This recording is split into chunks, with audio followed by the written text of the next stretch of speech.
Volver a casarme es muy difícil,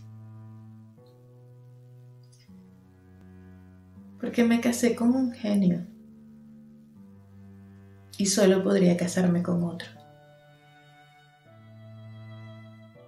Mi vida ha sido como una gran novela llena de mucha melancolía, pero también basada en un gran romance.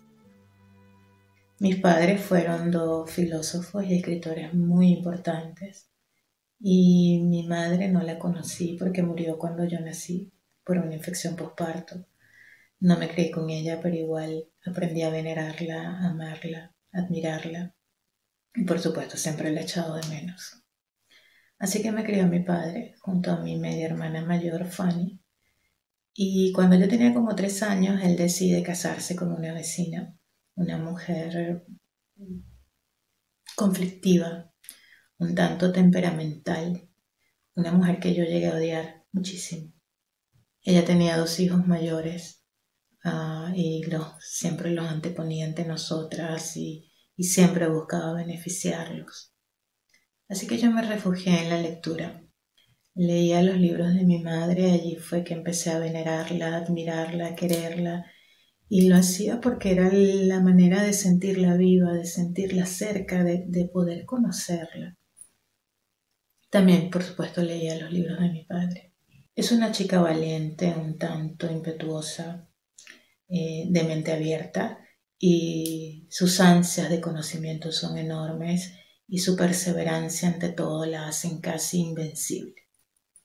Así me describió mi padre cuando tenía 15 años.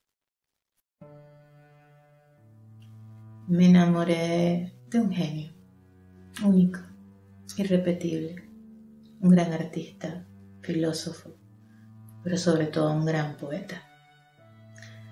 Yo me enamoré de él por su bondad, por su manera de ver el mundo. De hecho, su idealismo me recordaba mucho el idealismo que conocí de mi madre a través de sus escritos.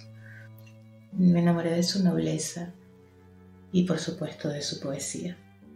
Cuando lo conocí yo tenía 17 años, él tenía 22. Estaba casado, pero separado. Y venía de una familia muy adinerada, muy poderosa, pero que lo habían hecho un poco a un lado, lo habían dejado prácticamente en la calle porque él no quiso seguir los pasos de su familia, sino más bien siempre trataba de donar mucho dinero a proyectos sociales, caritativos, porque era lo que lo hacía feliz. Él y yo nos encontrábamos a escondidas en la tumba de mi madre y allí pasábamos horas, muchas horas hablando. Pero como toda novela, siempre hay fuerzas que se contraponen. En este caso fue mi padre, que trató de separarnos muchas veces y nunca lo entendí porque él de hecho siempre fue un hombre muy liberal, que su radicalismo incluso lo hacía decir que el matrimonio simplemente era un monopolio opresor. Entonces mi poeta y yo decidimos huir y vivir nuestro amor. Nos fuimos primero a París y luego estuvimos por toda Francia hasta llegar a Suiza. Para mí ese viaje fue una gran aventura. Yo me sentía encarnando un personaje de un gran romance. Escribimos durante el viaje muchísimo, leímos, empezamos a llevar un diario. De hecho, yo creo que de ahí fue que nació mi amor por los viajes, mi pasión por conocer lugares, costumbres, cultura. Y allí también le presenté a mi madre a través de sus palabras. Pero esta gran aventura duró poco, duró apenas 2 meses porque nos quedamos sin dinero y tuvimos que regresar a casa. Apenas regresar supe que estaba embarazada. Y aunque fue muy duro porque no teníamos dinero, porque incluso le pedimos dinero a mi padre y se negó a ayudarnos. Nos fuimos a una casa muy pequeña junto con mi hermanastra Claire. Las deudas empezaron a agobiarnos muchísimo, tanto que mi poeta tenía que ausentarse de casa muchas veces para eludir a los acreedores. Y esos momentos yo sentía que se me caía el mundo, que a veces eran días, a veces eran semanas. Aparte de que mi embarazo fue bastante difícil, lo pasé casi todo el tiempo enferma y además tuve que resignarme con la felicidad de mi poeta del nacimiento de un hijo de él con su esposa. Allí se me rompió el corazón. Porque fíjate que incluso yo soy de mente muy liberal y de hecho creo en el amor libre, pero no podía. Cuando lo veía coquetear con otras mujeres, incluso coqueteaba con mi hermanastra, con Claire. Él me decía que yo también viera otros hombres, pero aunque me alentaba con sus amigos, yo solamente tenía ojos para él. Hasta que un 22 de febrero di a luz a mi hija en un parto prematuro. Una noche a medianoche me desperté para amamantarla y la vi tan quietecita dormida, tan tranquilita, que preferí no despertarla. Estaba muerta. Lo supe el día siguiente. Y allí se me cayó el mundo.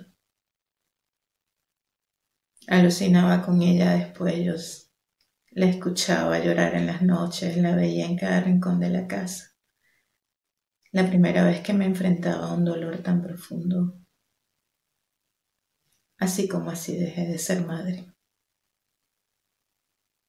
Las cosas luego comenzaron a cambiar. Mi poeta recibió una herencia de su abuelo. Nació mi segundo hijo, William. Le pusimos así en honor a mi padre, aunque todavía no nos hablábamos. Decidimos irnos de vacaciones, a viajar, conocer el mundo. Luego fuimos a Ginebra. Era un verano muy húmedo, con mucha lluvia en Ginebra. Tanto que teníamos que estar encerrados en casa durante días. Y en las noches entonces nos poníamos frente a la fogata a contar historias de fantasmas y la posibilidad de darle vida a un cadáver. Una de esas noches pude ver con mis ojos cerrados cómo el horrible fantasma de un hombre se ponía de pie con movimientos muy poco naturales y muy tensos. Allí fue que empecé a escribir lo que en un principio pensé que iba a ser un cuento corto y terminó siendo la novela por la que todos me conocen. Y luego la novela de mi vida dio un giro.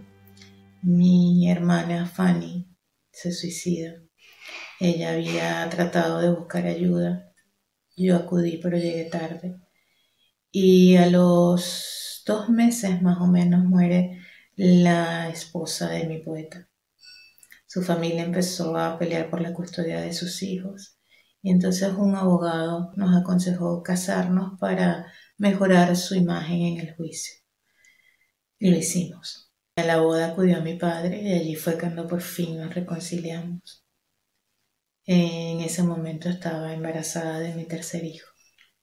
Mi poeta perdió la custodia de sus hijos. Yo tuve a mi tercera hija, Clarita. Y decidimos entonces, por muchas cosas, irnos a Italia, esta vez con la intención de no regresar. Italia para mí representa 2 cosas. Primero fue un país pintado como paraíso y luego un paraíso pintado por un demonio. En Italia murieron mis 2 hijos. Primero Clarita y luego William. Con 1 año de diferencia entre muerte y muerte. Ya me dediqué a escribir. Pasaba las 24 horas del día escribiendo para no pensar.